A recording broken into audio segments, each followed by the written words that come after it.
मेरे अजीज़ वतनों, अस्सलाम वालेकुम। मेरा नाम उमर रशीद है और आज हम जिस गाड़ी का तज्जिया लेके आए हैं ये पाकिस्तान असेंबल सुजुकी ऑल्टो है।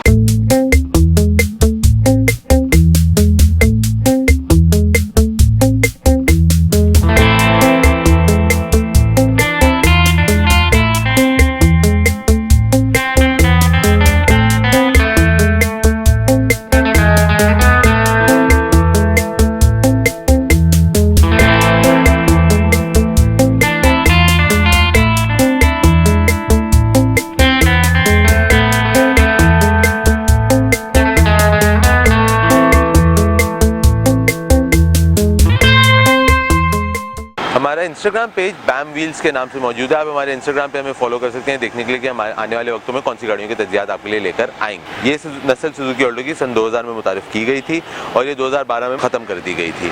2004 में इसमें एक फेसलिफ्ट आया और 2007 में इसमें दूसरा फेसलिफ्ट आया। इसके अंदर 1000 सीसी का कार्बोरेटर पावर्ड इंजन आता है। 2012 में इसको ख़त्म करने की वजह ये थी कि उस वक्त हुकूमत ने एक पॉलिसी निकाली थी जिसके तहत जितनी भी गाड़ियाँ पाकिस्तान में बन रही हैं उनको यूरो 2 कंप्लायंट होना ज़रूरी था। ये गाड़ी उस पॉलिसी को नहीं उसमें उतरती थी मयार पे, जिसकी वजह से इसको ख़त्म कर दिया गया था। तो मैं आपको आज दिखाता हूँ इस गाड़ी के अंदर तमाम तर खसूसियात और उसके बाद हम इस गाड़ी को एक सैर के लिए लेकर चलेंगे देखने के लिए गाड़ी चलने में कैसी है। हम गाड़ी के सामने आते हैं तो यहाँ पे आपको इसकी जो हेडलाइट है, क्रिस्टल वाली हेडलाइट है।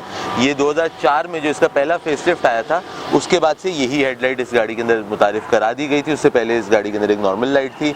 ये जो आप क्रोम की रेडिएटर ग्रिल देख रहे हैं ये भी इस गाड़ी के अंदर शुरू से आखिर तक एक्चुअली 2004 में ये भी चेंज हुई थी। शुरू में इसकी एक डिफरेंट रेडिएटर ग्रिल और बम्पर का थोड़ा सा यहाँ से रेडिएटर ग्रिल का डिज़ाइन थोड़ा फ़र्क था। 2004 में ये वाली रेडिएटर ग्रिल आ गई थी। यहाँ पे सुजुकी का लोगो होता है जो कि इस गाड़ी में मिसिंग है। नंबर प्लेट अगर आप देखें तो थोड़ी सी ड्राइवर की तरफ है, बीच में नहीं है, थोड़ी सी इस तरफ है। और यहाँ पे अगर आप देखें तो एक वाटर वॉशर इस गाड़ी में दिया गया है, 2 वाटर वॉशर्स नहीं है वाइपर के लिए। इस गाड़ी के अंदर सुजुकी का F10D इंजन आता है जो कि single overhead cam 4 cylinder engine है। ये इंजन 57 हॉर्स पावर और 85 न्यूटन मीटर टॉर्क जनरेट करता है। ये कार्बोरेटर वाला इंजन है और ये 70 की दहाई में डेवलप किया गया था। पोर्टोआर के अंदर भी यही इंजन आता था और इस गाड़ी के अंदर भी इन्होंने यही इंजन दिया था। जो इंटरनेशनल गाड़ी थी, लाइक जो दुनिया भर में ये वाली गाड़ी थी 660 सीसी EFI इंजन से आती थी, लेकिन पाकिस्तान में हमें ये वाला इंजन के साथ ये गाड़ी मिली थी। और इस इंजन के साथ आपको 5 स्पीड की मैनुअल ट्रांसमिशन मिलती थी। हम गाड़ी के साइड पे आते हैं तो आपका चाबी का जो खोलने का है दरवाज़ा ये साइड पे दिया हुआ है, बीच डोर हैंडल के बराबर में, नीचे जैसे नॉर्मल गाड़ी में उससे नहीं है। डोर मिरर जो आपके बिल्कुल प्लेन बेसिक सादे से डोर मिरर्स हैं। और अगर आप टायरों की तरफ आते हैं तो फिर 12 इंच के टायर्स आते हैं फुल टायर व्हील कैप के साथ। जब हम गाड़ी के अंदर आते हैं तो आपके पास यहाँ पे एक अदद मैनुअल शीशा खोलने का है। यहाँ पे आपके पास आपको दिया हुआ है इन्होंने एक छोटी सी डोर पॉकेट। जो जितना भी ये मटेरियल है ये सब प्लास्टिक, हार्ड प्लास्टिक है, इसमें प्रीमियम फील नहीं है। यहाँ पर अगर आप देखते हैं तो आपको बोनट खोलने की जगह आ जाती है। यहाँ पे आपके पास थोड़ा सा इन्होंने एक स्टोरेज स्पेस दिया हुआ है जो कि आपको स्टीयरिंग के नीचे है। यहाँ पे नीचे अगर आप देखें तो आपका ये जो फ्यूल का खोलने का है वो आपको यहाँ पे मिल जाता है ऑटो पे। स्टीयरिंग जो गाड़ी का है यहाँ पे एक 2 स्पोक स्टीयरिंग है, कोई पावर स्टीयरिंग नहीं है, कुछ इसमें अंदर ऐसा नहीं है। यहाँ पे अगर आप देखते हैं तो आपका फ्यूल का कांटा यहाँ पे, आपका टेम्परेचर का कांटा यहाँ पे और स्पीडोमीटर आपका ये रहा। ये जो डिजिटल ऑडोमीटर और ट्रिप मीटर वाली चीज़ है ये इस गाड़ी के अंदर पहली दफ़ा मुतारिफ हुई थी पाकिस्तान में सुजुकी की तरफ से। और यहाँ पे आपके जो सफ़ेद वाला आपको ये डायल दिख रहा है ये 2004 के फेसलिफ्ट के बाद आया था। 2004 से पहले इस गाड़ी के अंदर आपको नॉर्मल डायल मिलता था, 2004 के फेसलिफ्ट में उन्होंने सफ़ेद डायल दिया था। फिर आप यहाँ पे अगर देखते हैं ये जो जगह है, इंटरनेशनल गाड़ी में यहाँ पे एयरबैग आता है, बट चूँकि हमारे पास यहाँ पे एयरबैग नहीं आता तो आपको ये इन्होंने एक स्टोरेज की इस तरह से जगह दे दी है। यहाँ पर आपके पास आपका ग्लव्स कंपार्टमेंट आ जाता है। यहाँ आप देखें तो आपके पास कप होल्डर्स आपके आ जाते हैं। इधर आपका क्लाइमेट कंट्रोल है। अब जो 2007 तक की गाड़ियाँ थी, जो 2007 में उन्होंने ये चीज़ चेंज की, 2007 तक की गाड़ी में जो AC का बटन था वो यहाँ इससे एक चौड़ा सा ये डायल होता था, उसके बीच में AC का इधर बटन होता था। 2007 में उन्होंने ये यहाँ पे कर दिया था। 2009-10 के अंदर कहीं जाके इन्होंने ये वाला JVC का प्लेयर दिया था। इससे पहले कैसेट प्लेयर आता था इस गाड़ी के अंदर। यहाँ पे आपका एक स्टोरेज स्पेस है, अगर आप चाहें तो आप ये दोनों पीस निकाल के यहाँ पे स्क्रीन भी लगा सकते हैं।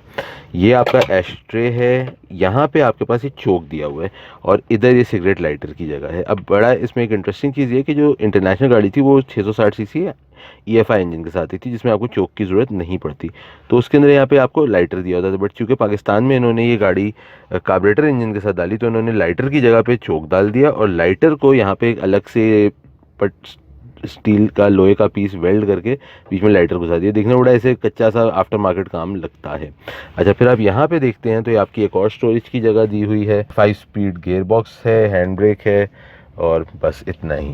तो अब मैं इस गाड़ी में पीछे बैठा हूँ। जैसे कि आप देख सकते हैं ये सीट बिल्कुल हमने पीछे को की हुई है और मैं यहाँ पे नहीं बैठ पा रहा हूँ। लाइक अगर मैं बैठना चाहूँ तो इस सीट को थोड़ा सा आगे देना पड़ेगा, लेकिन उसके बाद मैं आगे नहीं सही से बैठ सकूँगा। तो ये एक चीज़ इसके अंदर है। सर पे ठीक जगह है, कोई हेडरेस्ट नहीं है, पिछली सीट बेल्ट इसके अंदर मौजूद नहीं है। यहाँ पे अगर देखें तो 2 बड़े तो बैठ सकते हैं, लेकिन 3 बड़े नहीं बैठ सकते, बच्चे बैठ सकते हैं। बस इसी तरह से है। यहाँ पे आपको ये ग्रिप दी हुई है। हम गाड़ी के पीछे आते हैं तो आपके पास यहाँ पे जो टेल लाइट है ये 2007 में मुतारिफ हुई थी। ये टेल लाइट्स, जो टेल लाइट्स हैं वो हर फेस लिफ्ट के साथ उन्होंने चेंज की थी। 2004 में भी चेंज हुई थी, 2007 में भी चेंज हुई थी। सुजुकी ऑल्टो VXR के स्टिकर्स यहाँ पे आ जाते हैं। नंबर प्लेट आपकी नीचे बम्पर में है, सुजुकी का लोगो डिक्की खोलने के लिए। रेयर विंडो जो डिफॉगर आते हैं वो इस गाड़ी के अंदर आपके पास नहीं है। डिक्की अगर आप खोलना चाहते हैं तो जैसे मैरान में होते हैं उसी तरह से आप इसको राइट पे घुमाएं और आप बटन दबाएं तो आपकी डिक्की खुल जाती है। डिक्की कोई इतने बड़े साइज़ की नहीं है क्योंकि ये गाड़ी फैक्ट्री फिटेड CNG वाली गाड़ी है, तो इसके अंदर आपको डिक्की आपको इतने बड़े साइज़ की नहीं मिलती।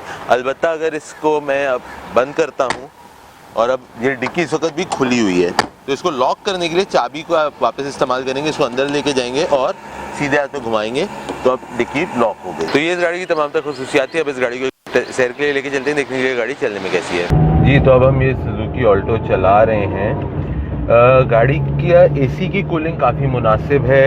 विजिबिलिटी जो है वो बहुत अच्छी विजिबिलिटी है। पुरानी गाड़ियों में छोटे पिलर्स वगैरह के साथ विजिबिलिटी इन गाड़ियों की काफ़ी अच्छी होती थी। पिक भी इस गाड़ी का काफ़ी अच्छा पिकअप है। तो अगर मैं इस गाड़ी के पिक वगैरह में बात करूँ तो वो भी बहुत अच्छे, क्योंकि इसके जो 4 सिलेंडर इंजन था, इस गाड़ी की पिक एक ऐसी चीज़ थी कि भागती अच्छी थी। ये लोगों को उस वक्त पसंद आई थी इस गाड़ी के अंदर। फिर अगर मैं बात करता हूँ इस गाड़ी की स्टीयरिंग, तो स्टीयरिंग इसका थोड़ा सा हैवी स्टीयरिंग है, बिकॉज पावर स्टीयरिंग है तो हल्की स्पीड में बहुत ज़्यादा हार्ड हो जाता है। पेट्रोल पे इस गाड़ी की इतनी अच्छी एवरेज आपको नहीं मिलती, क्योंकि 4 सिलेंडर जो इंजन था ये पेट्रोल पे आपको अच्छी एवरेज नहीं देता था। तकरीबन 10 के करीब की इसकी आपको पेट्रोल पे एवरेज मिलती थी। लेकिन अगर इस पर हम बात करते हैं CNG के ऊपर, तो ये गाड़ी अच्छी आपको एवरेज फिर CNG पे देती थी। तकरीबन 300 के करीब इसका एक टैंक में आपके साथ चल जाती थी CNG के ऊपर। फिर उसके बाद ग्राउंड क्लियरेंस इस गाड़ी की काफ़ी अच्छी है। कीमत में अगर हम बात करते हैं तो इस गाड़ी की कीमत कहीं आपको शुरू होती है इस गाड़ी की कीमत कहीं शुरू होती है 3 लाख रुपए से और जाती है कोई 7.5 लाख रुपए तक। ये इस तरह की इन गाड़ियों की कीमतों में आपको मिल जाती है। हैंडलिंग वगैरह में भी गाड़ी ठीक है, मुनासिब है। पार्ट्स इसके आपको आराम से सारे मिल जाते हैं, सस्ते पार्ट्स हैं, पार्ट्स के अंदर इतनी दुश्वारी नहीं है इस गाड़ी के पार्ट्स के अंदर। अच्छा, फिर हम इस पे बात करते हैं रीसेल में, तो गाड़ी की रीसेल भी काफ़ी अच्छी रीसेल है। मतलब ये गाड़ी आज भी पसंद की जाती है, तो रीसेल तो इस गाड़ी की काफ़ी अच्छी है। जो मैं बैठा हुआ हूँ ये मुझे कोई इतनी खुली जगह नहीं है, मतलब कि मेरी ये सीट बिल्कुल पीछे को की हुई है, उसके बावजूद मैं काफ़ी ऐसे तंग सी जगह महसूस होती है। और जो ड्राइविंग पोस्चर है बिल्कुल ऐसे पोजीशन आपकी नीचे करके आप बैठे हुए हैं। जो नई गाड़ियाँ हैं वो थोड़ी सी ऊंची होती हैं, तो उस पर आपको एक डिफरेंट तरह का ड्राइविंग सिटिंग पोजीशन मिलती है। तो ये हमारा तजिया था सुजुकी ऑल्टो का। अपनी राय से आगाह करने के लिए आपको तजिया कैसा लगा कमेंट्स में ज़रूर बताइएगा। अपना और अपने घर वालों का ख्याल रखिएगा। अगली दफ़ा तक के लिए अल्लाह हाफिज़।